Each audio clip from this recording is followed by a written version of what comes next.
आज दुनिया में बहुत से लोग कहते हैं ये अरब कंट्रीज क्यों नहीं कर रहे। भाई अरब ममालिक 3 बड़ी जंगें लड़ चुके हैं। ये जो लोग इल्जाम लगाते हैं ना कि अरब चुप करके बैठे हुए हैं, मिस्र क्यों नहीं कर रहा। मिस्र की सरहद मिलती है इसराइल से, शाम की सरहद मिलती है, उर्दून और लबनान की सरहद मिलती है। ये सारे मुल्क 3 बड़ी जंगें लड़ चुके हैं इसराइल के खिलाफ, लेकिन फतह किसको हुई है? इसराइल को। क्यों? उसके पीछे कौन था? उसके पीछे अमेरिका था। जितना शर और फसाद इस कौम में है, कुरान कहता है कि इतना दुनिया में किसी और कौम में नहीं है। लतजिदन्ना शद्दन्नासी अदावतन लिल्लज़ीना आमनुल यहूद। अल्लाह कहते हैं तुम मुसलमानों का सबसे बड़ा दुश्मन दुनिया की जितनी कौमें हैं उनमें सबसे बड़ा दुश्मन किसको पाओगे? यहूद को पाओगे। इन्होंने जनाब तय किया कि हमें एक मुल्क मिलना चाहिए। इनके बड़े बैठे, किसी ने कहा अफ्रीका में होना चाहिए, किसी ने कहा फलां जगह होना चाहिए, किसी ने कहा फलां जगह होना चाहिए। इनमें चंद शरारतियों को ख्याल आया कि अगर हम किसी भी मुल्क में किसी भी ज़मीन पे अनाउंस करेंगे ना यहाँ हम नया कंट्री बनाना चाहते हैं, तो हमारे यहूद खुद उस पर आमादा नहीं होंगे। इसलिए कि जो शख्स किसी मुल्क में सुकून और इत्मीनान के साथ रह रहा है, कोई यहूदी, तो वो क्यों आएगा हिजरत करके वहाँ पे? समझ में आ रही है बात? भाई आप किसी कंट्री में अमन और सुकून के साथ हो, ऐलान होता है इन लोगों के लिए वहां अलग मुल्क बन रहा है, तो आप कहोगे मुझे जाने की क्या जरूरत है जब मैं यहाँ सुकून इत्मीनान से हूं, मुझे तमाम हुकूक हासिल हैं। यहूदियों को पूरी दुनिया में हर किस्म के हुकूक हासिल थे, और सबसे ज्यादा यहूदियों के साथ अच्छा सलूक मुसलमान खुलफा ने किया है। यहूदी खुद इसके मोतरफ हैं कि मुसलमानों की और हमारी जंगें वो बनु क़ुरैज़ा और बनु नज़ैर के बाद, वो जो मदीना के दौर में उसके बाद कभी भी नहीं हुई है। मुसलमानों की लड़ाइयाँ या तो अहले फारिस से हुई हैं, ईरान जो पहले का ईरान था, या ईसाइयों से हुई हैं, यहूदियों से झड़पें नहीं हुई हैं। तो इनको ख्याल हुआ बैठे बैठे कि हमें अलग रियासत चाहिए। मुख्तलिफ जगहों का सिलेक्शन हुआ, सब रिजेक्ट हो गया। तो सहयूनियों को ख्याल आया कि अगर हम बैतुल मक़दिस का नारा लगाते हैं कि हमें बैतुल मक़दिस दोबारा चाहिए, ये हमारे आबा व अजदाद का वतन है, तो अलग रियासत का मंजन बेहतरीन तरीके से बिक सकता है। तो 17वीं सदी के आखिर में इनको ख्याल हुआ कि हम इतने सुकून से बैठे हुए हैं, अब तक दुनिया में कुछ उल्टा पुल्टा हुआ क्यों नहीं है। इनको ख्याल हुआ यहूदियों को। कुरान ने इनके बारे में क्या कहा? ज़ुरिबत अलैहिमुज़ ज़िल्ला, हमने इन पर जिल्लत को दे मारा है। आपको पता है कि यहूद का लफ्ज़ इतनी बड़ी गाली दुनिया के लिए बन गया था। ईरान में बहुत ज़्यादा यहूदी हैं, पता है आपको? इसराइल के बाद सबसे ज़्यादा यहूदी ईरान में है, लेकिन उन्होंने अपना नाम ईरान में यहूद नहीं रजिस्टर्ड करवाया, कलीमी रजिस्टर्ड करवाया हुआ है, मूसा कलीमुल्लाह की निस्बत से। क्यों? उनको पता है कि यहूद का लफ्ज़ दुनिया में क्या बन चुका है? गाली। शर्म आएगी किसी को बताते हुए कि मैं यहूदी हूं, इसलिए ईरान में उन्होंने अपने आप को रजिस्टर्ड किस नाम से करवाया है? कलीमी कहते हैं उनको। मैं मानता हूं सारे यहूदी ऐसे नहीं होते, मैंने पहले वजाहत कर दी, हमें यहूदियों से दुश्मनी नहीं है, क्योंकि कुरान जहां यहूदियों की बुराई बयान करता है वहां कुरान ये भी कहता है लईसू सवाअन, सारे एक जैसे नहीं है। कुरान एतदाल से बात करता है, सारे एक जैसे नहीं है। लेकिन जितना शर और फसाद इस कौम में है, कुरान कहता है कि इतना दुनिया में किसी और कौम में नहीं है। लतजिदन्ना शद्दन्नासी अदावतन लिल्लज़ीना आमनुल यहूद। अल्लाह कहते हैं तुम मुसलमानों का सबसे बड़ा दुश्मन दुनिया की जितनी कौमें हैं उनमें सबसे बड़ा दुश्मन किसको पाओगे? यहूद को पाओगे। उसके बाद मुशरिकीन को पाओगे, और इस्लाम के सबसे ज्यादा करीब तुम किसको पाओगे? नसारा को, ईसाइयों को पाओगे। तो इनको बहुत अरसे से, सदियों से कुछ दुनिया में हुआ नहीं था, तो इनको बैठे बैठे परेशानी होना शुरू हो गई।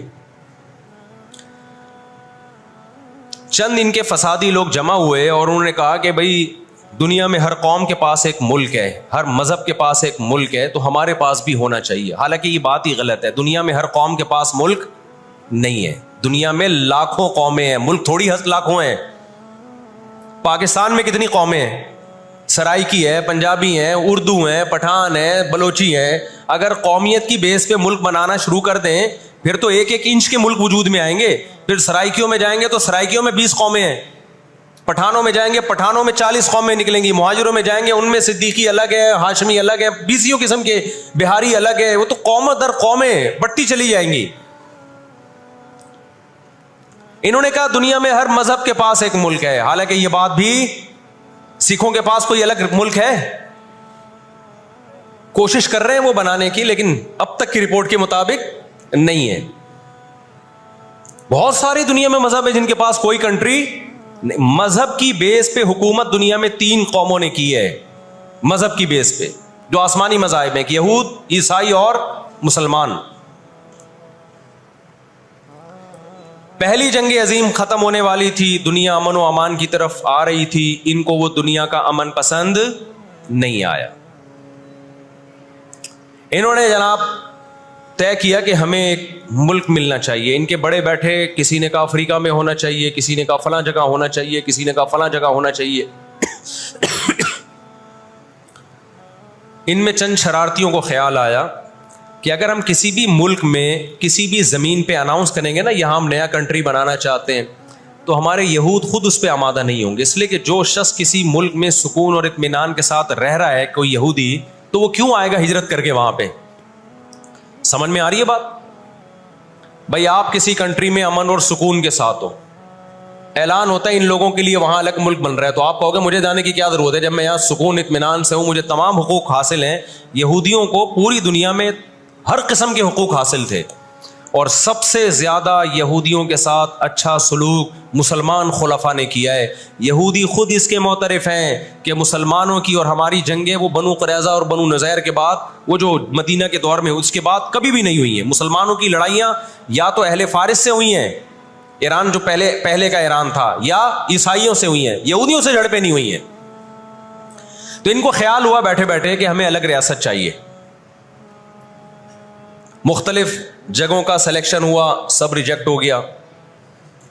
तो सहयूनियों को ख्याल आया कि अगर हम बैतुल मक़दिस का नारा लगाते हैं कि हमें बैतुल मक़दिस दोबारा चाहिए, ये हमारे आबाओ अजदाद का वतन है, तो अलग रियासत का मंजन बेहतरीन तरीके से बिक सकता है।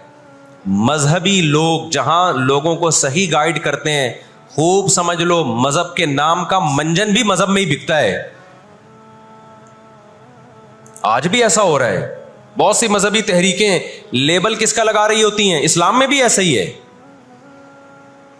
जहां इस्लाम में आपको अच्छी तहरीकें मिलेंगी, वहां ऐसी तहरीकें भी मिलेंगी कि लेबल किसका लगाया जा रहा होता है? मजहब का, और मकसद उसके पीछे दुनियावी मफाद होते हैं। इसको समझने की जरूरत है। हमारे यहां जहां भी नारा लग जाए ना मजहब का, तो लोग सारे गधे घोड़ों की तरह इकट्ठे हो जाते हैं। ये नहीं देखते कि इसके पीछे इसके मकासद क्या हैं।